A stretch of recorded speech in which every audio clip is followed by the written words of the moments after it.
Hindi na lang sa suit ni Iron Man maririnig ang nanotechnology.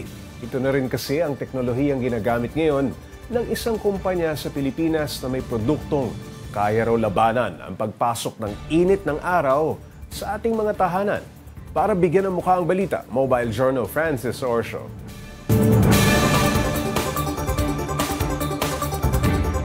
Kapag mainit ang panahon, tambay na lang sa loob ng bahay. Yun nga lang, kung minsan mainit at maalinsangan pa rin kahit nasa bahay ka na. Pero ang problemang yan, may solusyon na sa tulong ng siyensya. Kahit nagsimula na ang tag-ulan, wala pa rin tayong takas sa init. Kita yan sa nagtataasang heat index sa iba't ibang lugar sa bansa na pumapalo pa rin sa danger level o higit 42 degrees Celsius. Sa tulong ng siyensya, isang Filipino company na Trendway Builders ang ipinagmamalaki ngayon ang natatangi nilang produkto para maibsan ang init, ang nanotechnology glass coating. Ano naman kaya yan? Nakaka-block na siya ng pagpasok ng init at saka ng UV rays into our homes. So nagiging mas komportable at mas malamig ang pakiramdam natin sa ating mga bahay-bahay. Liquid base ang nanocoat solution nila.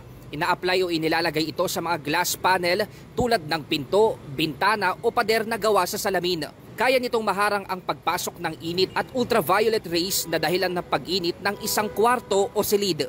Yung room daw na may air conditioning na wala pang nanocoat, 28 degrees Celsius. Tapos pumunta po siya sa adjacent room na naka-nanocoat na po pero naka-off yung aircon.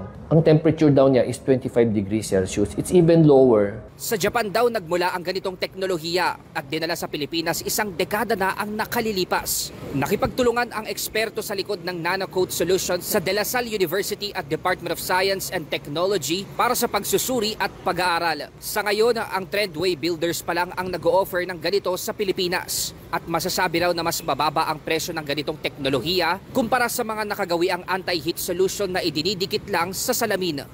Actually, mas mababa pa po yung price ng nanocoat compare sa film o sa tint.